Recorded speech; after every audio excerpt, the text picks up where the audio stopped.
Hi, I'm Jen from Tea Leaves and Tweed, and welcome to another sunrise tea session. This morning I'm going to do something a little bit similar to the 3 Tieguanyin tasting I did a little while ago, except this time I'm going to do a terroir tasting, which means I'm going to taste a Tieguanyin from Anxi, which is the AAA grade Anxi Tieguanyin that I tasted earlier, which is from China, and then I'm also going to taste a Taiwanese Tieguanyin cultivar that I got from Wang Family Tea, and this is the Tieguanyin. So I'm doing 2 of the same cultivar, but from different areas to see if I can tell the difference between the terroir, because I have an idea of what I think about Taiwanese teas versus Chinese teas, but let's see if it bears out in the tasting. And then I'm also doing something a little bit different than my typical tasting style. I'm tasting in a style that Shoen and Noah from Floating Leaves Tea call cereal bowl style, which is a very casual tasting style that is akin to grandpa style, but with a little extra to help you be able to take note of things like fragrance and cup aroma and things like that. And it really allows the tea to fully open up and give off all of its flavors without having to go through a dozen infusions. So Shoen says that when she purchases tea and she has to try a whole lot of teas at once, this is how she tastes tea. So let's brew.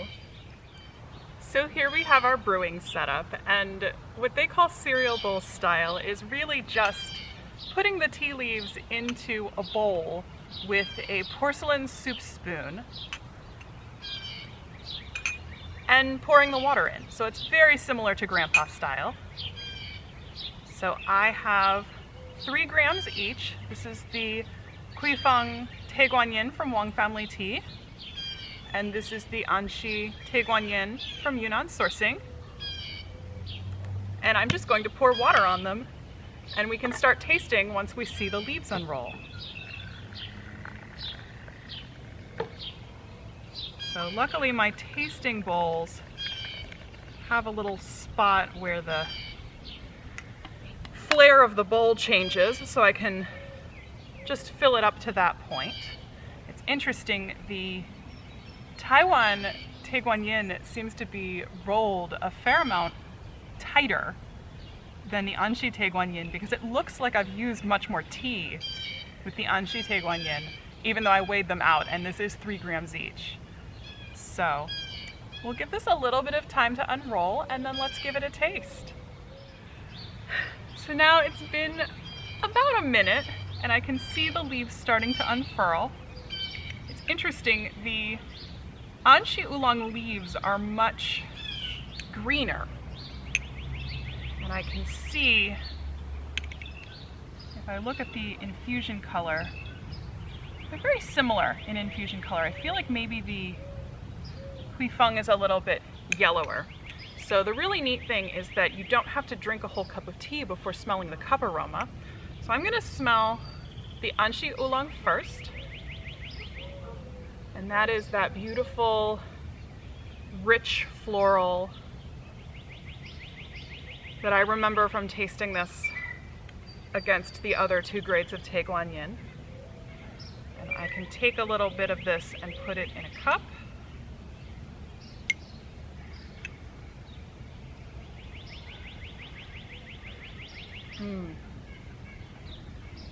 It's got a nice smooth mouthfeel. It's creamy, a little buttery, very floral. It reminds me of a pastry. It actually almost reminds me of my orange flower fougasse that I get from my favorite bakery that I'm missing right now. So now this is the Taiwan. Oh, oh wow. Okay, there's definitely a difference. This smells much sweeter.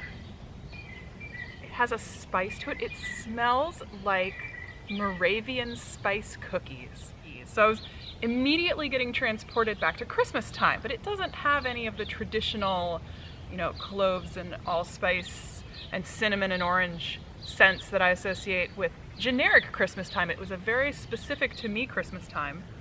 and it smells like these little super, super, super thin spice cookies that are my mother's favorite, and she would always get a pack of them around Christmas time. And I don't actually know what spices go into them, so maybe I'll look that up. Maybe anise? Ginger?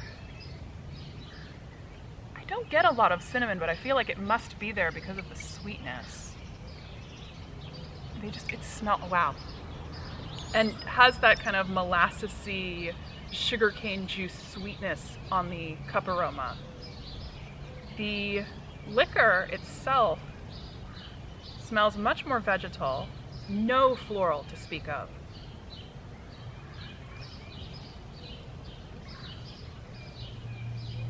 Oh, interesting. That is like fruity and green at the same time. I don't get any of that spiciness on the flavor. It's much syrupier. It almost tastes like agave nectar, at least in the mouthfeel. It's not like hits you in the face sweet, like actual sugar, but it has that, it evokes the feeling of sweetness. People talk about tea being sweet, and it doesn't taste like tea with honey or sugar in it. So if you talk to someone who's like, oh, I put so much sugar in my tea and I'd like to find a tea that's naturally sweet, there's a bit of a disconnect in what kind of hardcore tea snobs think of as sweet versus what someone who's drinking sweet tea might think of as sweet. And it doesn't taste like it has sugar in it, but it evokes sweetness in the mind as you taste it. And I feel like so much of tea tasting is evocative and about memories and experiences and so personal that one of the things I've been working on is my own kind of flavor and aroma wheel that takes into account that sometimes a tea will not, sometimes you won't get a specific aroma or flavor note, but like when I first got the aroma off that spoon, and my first instinct was Christmas. And it was because it smelled like these cookies that my mother always got for Christmas. That kind of experiential tasting note is important, I think, in tasting teas, because ultimately tea is an experience to enjoy. And to enjoy the experience, it can be helpful to connect it to other enjoyable experiences. Well, I'm definitely enjoying this Taiwanese Tieguanyin. This is really interesting. I love the research that's done in Taiwan. I think I should write a blog post about Taiwanese teas, but I think I might need to actually interview someone or talk to someone who works more closely with Taiwanese teas to do that. So if any of my friends who work with Taiwanese teas or who live in Taiwan and are very connected to the tea community there feel like reaching out, I would love to do an interview or a chat and write a little bit about just the innovation that goes into Taiwanese teas. The one drawback of this method is you don't get to get the leaf aroma unless you fully finish the tea. So this one has been steeping a little longer, and it definitely retains that really rich floral. It's gotten a richer mouthfeel, but it's more of a creamy, fatty richness than a syrupy richness like the Taiwanese. And there's just no astringency. It's so interesting how these beautiful Tieguanyins don't develop astringency as you just let them sit and soak.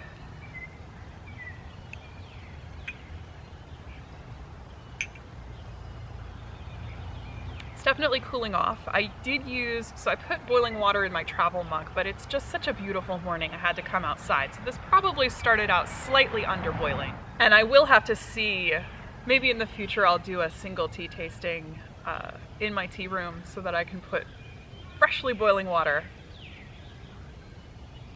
Oh, this was a really interesting experiment. I had never tried the Kuifeng Tieguanyin yet. This was my first tasting of that one. I've obviously tasted the Anxi AAA grade several times before, but this was a really interesting experiment, doing a terroir tasting of 2 Tieguanyin cultivars, one from China and one from Taiwan, on this beautiful, chilly spring morning for our sunrise tea tasting.